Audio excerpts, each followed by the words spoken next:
Hello friends, welcome to my YouTube channel regulatory talks. और आज जो नोटिफिकेशन जिसकी हम बात करने वाले हैं वो है मिनिस्ट्री ऑफ कॉर्पोरेट अफेयर्स की नोटिफिकेशन, जो कि 5 अगस्त 2024 की है, जो कि है regarding companies adjudication of penalties rule 2014। तो इसके अंदर अमेंडमेंट में क्या हुआ है और क्या कुछ अमेंडमेंट आए हैं इस नोटिफिकेशन में, जो हम अभी जानेंगे इस वीडियो के अंदर। साथ ही साथ ये जो नोटिफिकेशन है इसकी इफेक्टिव डेट है 16 सितंबर 2024 की।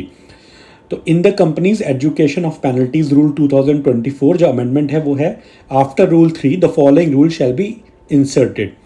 Adjudication platform on the commencement of companies education of penalties amendment rules 2024, all proceedings including issue of notice, filing replies or documents, evidence, holding of hearing, attendance of witness, passing of orders and payment of penalty of adjudication officer and regional director under these rules shall take place in electronic mode only through the e-adjudication platform developed by central government for this purpose।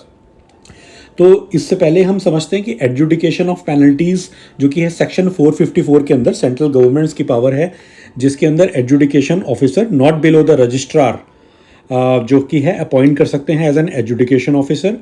Adjudication officer will impose the penalty on the company और the officer in default and stating the non compliance. जो भी non compliance company में हुए हैं उसके लिए एक adjudication officer not below the registrar appoint किया जाएगा सेंट्रल गवर्नमेंट के द्वारा।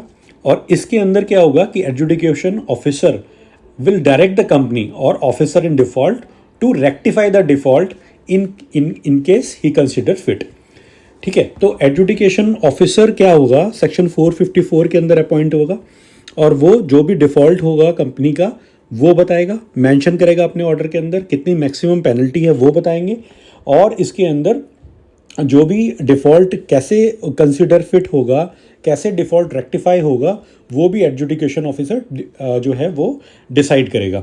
साथ ही साथ इसके अंदर क्या है कि जो एग्जेम्पशन है अंडर सेक्शन 92 एनुअल रिटर्न की, जो कि है 10,000 रुपीज़ की और 100 रुपीज़ पर डे, और TCS के लिए ₹2 लाख की। अंडर सेक्शन 137 फाइनेंशियल स्टेटमेंट्स की फाइलिंग, ये जो है ये इसके अंदर नहीं आएगा क्योंकि इसके लिए सेपरेट पेनल प्रोविजंस एप्लीकेबल होगा। उसके अलावा जो भी हमारी पेनल्टीज होगी वो एडजुडिकेशन ऑफिसर डिसाइड करेंगे। इसके साथ ही साथ एडजुडिकेशन ऑफिसर में अगर कोई अपील करनी होगी तो रीजनल डायरेक्टर को होगी within 60 days from the date of order by the adjudication officer. और ये के सारा जो भी अपील है वो रीजनल डायरेक्टर को करेंगे। अगर कोई पेनल्टी है तो वो 90 डेज़ का उसके लिए अपने को टाइम मिलेगा जो कि हम फाइल कर सकते हैं। अगर 90 डेज़ के अंदर भी रीजनल डायरेक्टर्स का जो ऑर्डर है या एडजुडिकेशन ऑफिसर का ऑर्डर है वो अगर नहीं होता है कंप्लाई, तो 25,000 की पेनल्टी देनी पड़ेगी, जो कि पर डे आपकी मैक्सिमम जो है 5 लाख रुपीज़ तक भी जा सकती है। और ऑफिसर इन डिफ़ॉल्ट कैटेगरी में भी इसको जो कंपनी की जो डिफ़ॉल्ट है वो कंप्लाई करना पड़ेगा विद इन 90 डेज़।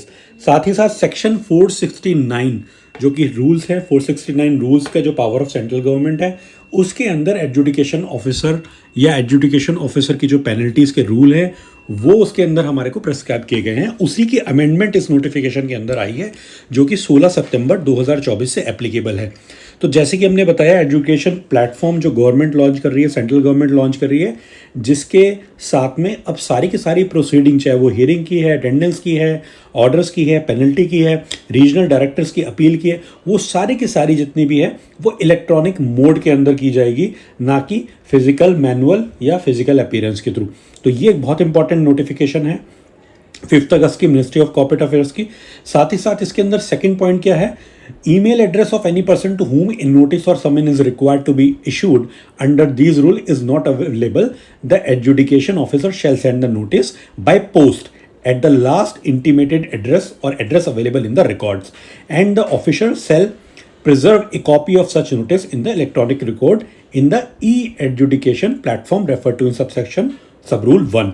तो उसके अंदर क्या है कि अगर ईमेल एड्रेस अवेलेबल नहीं है एडजुडिकेशन ऑफिसर के पास, जो कि हमने इंटीमेट किया होगा पहले, तो वो उसके जो लास्ट ऑफिस एड्रेस होगा, जो लास्ट इंटीमेटेड फिजिकल एड्रेस होगा, उसमें नोटिस भेज दिया जाएगा। Provided that in case no address is available the notice shall be placed on the e adjudication platform. तो e adjudication e educational platform के अंदर भी वो नोटिस को रखा जाएगा अगर फिजिकल एड्रेस भी अवेलेबल नहीं होगा। इसके साथ साथ सेकंड पॉइंट में क्या है, for the annexure of said rule the following annexure shall be included. Form number ADJ जो कि है एजुकेशन ऑफिसर का जो मेमोरेंडम ऑफ अपील है वो उसका प्रिस्क्राइब किया गया है form pursuant to section 454 as well as under the companies education of penalties rule 2014, जिसके अंदर before the regional director in the matter of companies act in the matter of appeal, कोई अगर अपील की जाएगी तो ऑर्डर की details, order का number, order की डिटेल्स, कंपनी की डिटेल्स, ये सारे के सारे information, details of other individual, appellant की details, name, email ID, identification number, डिन, pan, passport, membership number, whether the appeal is to be filed on behalf of the appellant also, तो ये सारी डिटेल्स इस फॉर्म के अंदर जाएगी। तो ये फॉर्म भी प्रिस्क्राइब किया गया है इस नोटिफिकेशन के अंदर। तो ये सारी की सारी डिटेल्स आपको बहुत इंपॉर्टेंट है बिकॉज एडजुडिकेशन का अमेंडमेंट हो गया है। ये एडजुडिकेशन ऑफ पेनल्टीज रूल्स का 2014 में जो प्रिस्क्राइब करा था अंडर सेक्शन 454, तो ये अपने को ध्यान रखना है। And read with section 469 because उसके अंदर सेंट्रल गवर्नमेंट्स ने रूल्स प्रिस्क्राइब किए गए हैं। तो फ्रेंड्स यही थे आज के नोटिफिकेशन, और आप इस चैनल को सब्सक्राइब जरूर कीजिएगा ताकि आपको ऐसे ही सारी मिनिस्ट्री ऑफ कॉर्पोरेट अफेयर्स की, RBI की और अदर इंपॉर्टेंट नोटिफिकेशन सर्कुलर जो है वो आप तक पहुंच सके।